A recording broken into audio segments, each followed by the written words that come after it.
Hi, Passionators. Finally got my internet issues worked out. I keep getting these weak signal messages, so if I fade out on you, you can't hear me, you can't see me, anything goes wrong, please let me know. So maybe I can change positions or something. I don't know how I can fix it at this point, but I'll keep trying. If you show up, I'll give it a shot, okay? But I wanted to talk a little bit about this whole idea of love and attraction. It was part of a discussion that I was listening to earlier, and I was I noticed that I hear this commonly when people reach out to me as well. The the common idea is that because someone loves you, that they are also attracted to you. Not necessarily. They are not the same, and they're not always together. And if you pause to actually think about it, you'll understand exactly what I mean. Because there are people that you love very much that you are not attracted to, that you're not even supposed to be attracted to. But I'm not even discussing family members right now. But there are just people in your life who matter a lot to you, people that you love, people that you wouldn't want to be without, people whose presence in your life you appreciate more than you could ever spell. But you are not attracted to them. You're not romantically interested in them. You're not sexually drawn to them. They don't arouse you in that way. And that's not a bad thing. It's just a thing. It just is what it is. And that's okay. Not everybody that you love is supposed to be attracted to you. On the flip side, there are people that you are attracted to that you don't even know well enough to love. That's what happens when you see that person walking down the street or you see them across the room and they catch your eye for whatever reason. They catch your eye, they get your attention. You might sorry, I almost had company. Anyway, one of the perils of being outside. Anyway, they catch your attention for whatever reason. You may hear them talking about something that you're interested in, or if you're sapiosexual like I am, you probably went somewhere chasing information and saw somebody that caught your eye there. So you were attracted to them, but you don't know anything about them. Not as people, anyway. You just know what it was that you thought was attractive. So understand that love and attraction are two different things. Now then, when you get into an intimate relationship, the good news is love and attraction very often go together.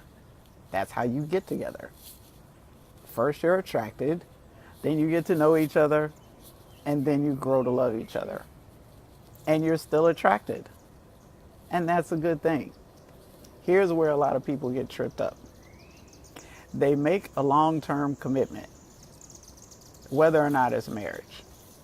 If it's marriage, that definitely makes it more complicated. But they make a commitment to each other, an exclusive commitment, based on what they were initially attracted to, right? So there's no discussion about how that may change over time. There's just an assumption, an unspoken assumption that it's going to remain that way, or pretty close to it. You know, we allow for things that are out of our control. At least most of the time we do. We allow for aging, for the passage of time, and how that actually changes you in ways that can't be avoided. Understandable. But basically, we're expecting the people that we get together with to be pretty much that same person for the rest of our time together, however long that is. So, whatever initially attracted you, which was something that happened before you were in love with each other, by the way, whatever it was that attracted you, you're expecting it to still be there. I got my bangs cut. Sorry. So I'm still playing with them. Anyway, you're expecting whatever that was that attracted you to be a factor because you're attracted to it. And that was part of the deal you made. It was part of the contract you negotiated. Whether you actually said it or not isn't really relevant.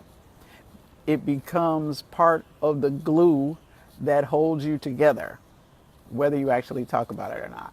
So, with that said, when one of the partners decides to change the rules of engagement midstream,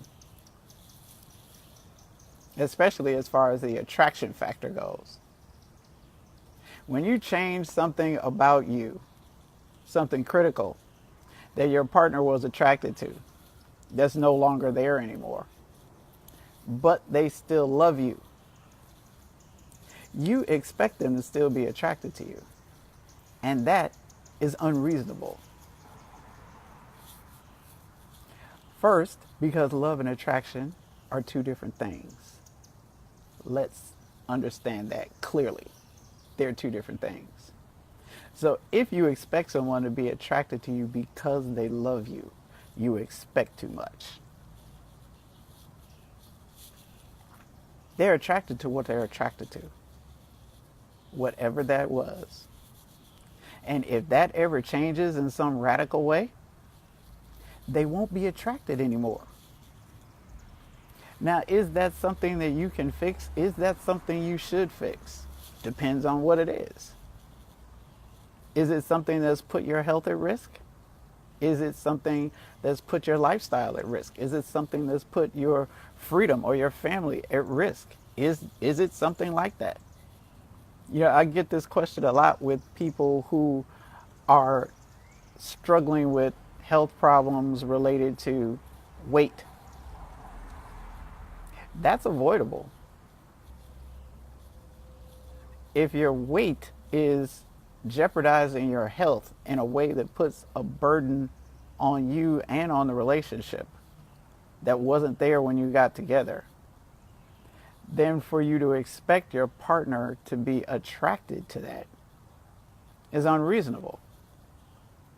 Now, they will still love you. And if you're willing to work on fixing it, they will very likely help you do that because they have your welfare as a priority for them too. But here's what a lot of people do. A lot of people blame their laziness or their complacency on getting older or living life, or they're just living good and that's why they let it go, or they just didn't pay attention to it anymore, or I'm not supposed to be like I was when I was 20. Well, you're not, but nobody's asking you to. I'm not like I was when I was 20. However, I didn't have to work on being healthy when I was 20 either. Now I do. Now I do. And many times I resent it because it's more for me to think about. And I really don't feel like thinking about it. But my lifestyle makes it necessary. I need the energy. I need to be able to move about the way I want to move about when I want to move about it. I'm a high energy kind of person, and I can't do that if I'm just too much bigger than I am now. I mean, right now I'm bigger than I've ever been, including my pregnancy. So I'm used to managing this. If I had to manage another 50 pounds, it would be a problem for me.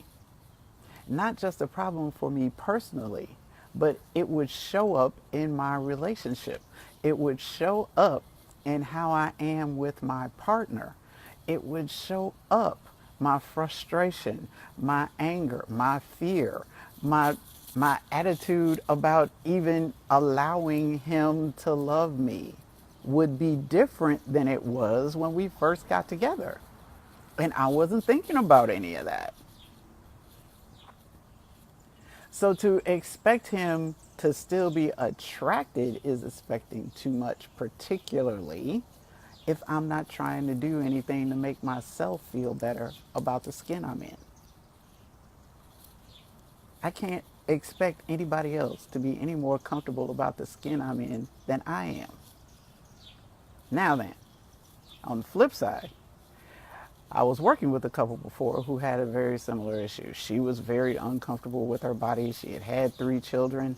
And he, on the other hand, loved her madly, just like she was. But because she was uncomfortable with how she was determined that she was going to make him as uncomfortable as she was. So while he was trying to love her, he was seeking to engage with her like they used to. She was shutting him down every chance she got. He loved her. He didn't want anybody else but her. Fidelity was not an issue here. It was not an issue here. But the way she saw herself was a huge issue. And it was a burden on the relationship because of it. Those kinds of things are not attractive. Now, there are people, fortunately, who are committed enough to what's been built to actually work through it, to push through it. But they can't do it alone. They can't do it alone. So if you're at this point in your relationship where you aren't attracted to your mate anymore, that could be legitimate. It could be that something about you has changed radically that they were attracted to previously. And it doesn't even have to be physical. It could have been that you were ambitious, that you were in pursuit of things that truly lit you up and interested you and made you a much more interesting person when you got together. And now you're spending your days watching reality TV. He's got nothing to talk to you about now. She's got nothing to work with now. The things that engaged her, the things that interested him aren't there anymore because you're not pursuing the things that made you interesting in the first place. Those kinds of things are avoidable. I see what you said, Michelle. A guy told me his affection for me would be tied to my weight loss. He was dismissed. He should have been dismissed. He should have been dismissed.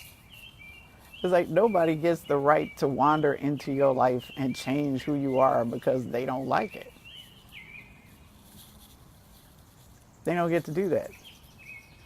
Not unless you allow them to. And if you allow them to, they will.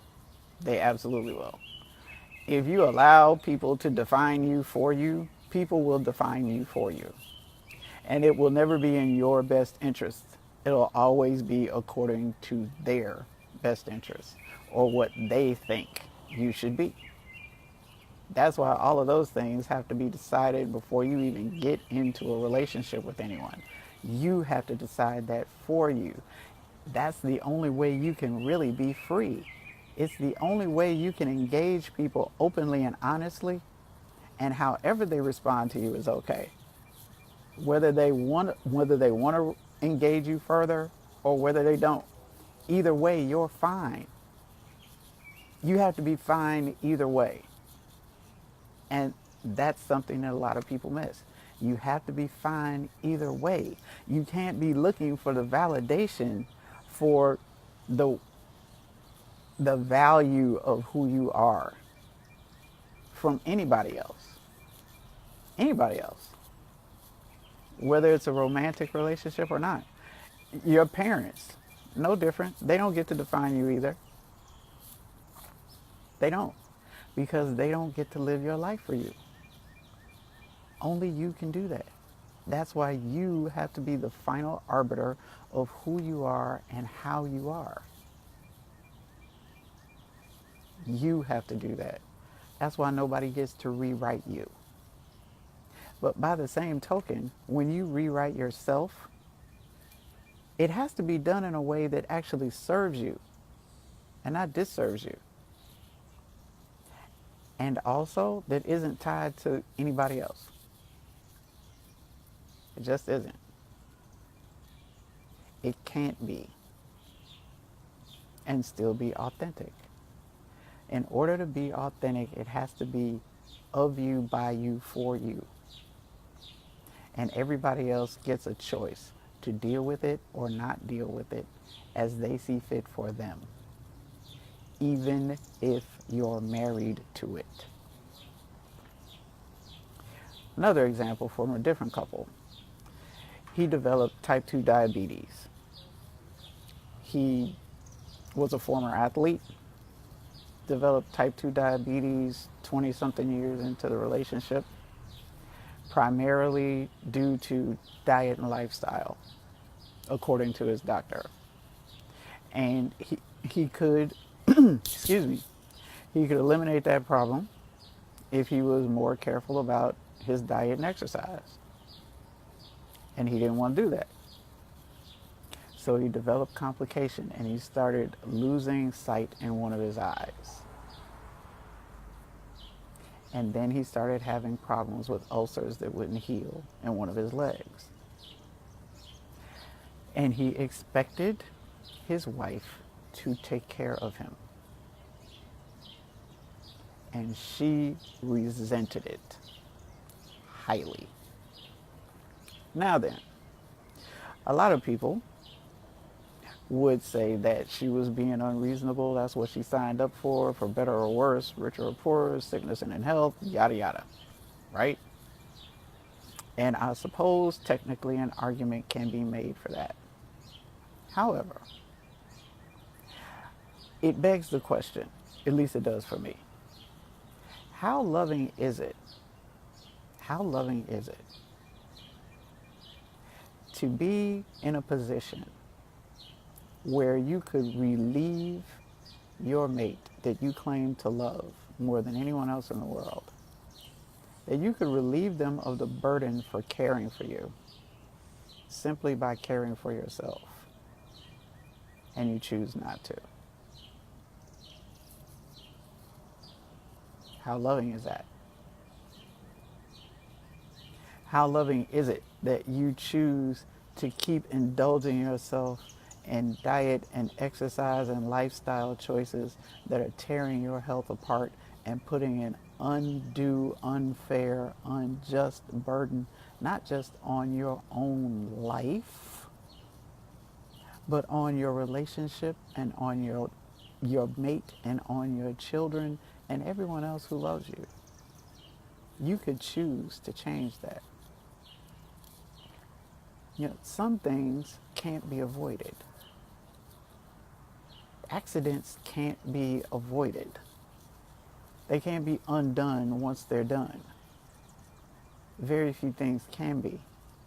But if you are fortunate enough to be in a position where you can change it, and you don't, and you just expect everyone else around you to stop their lives and take care of you, that's not loving.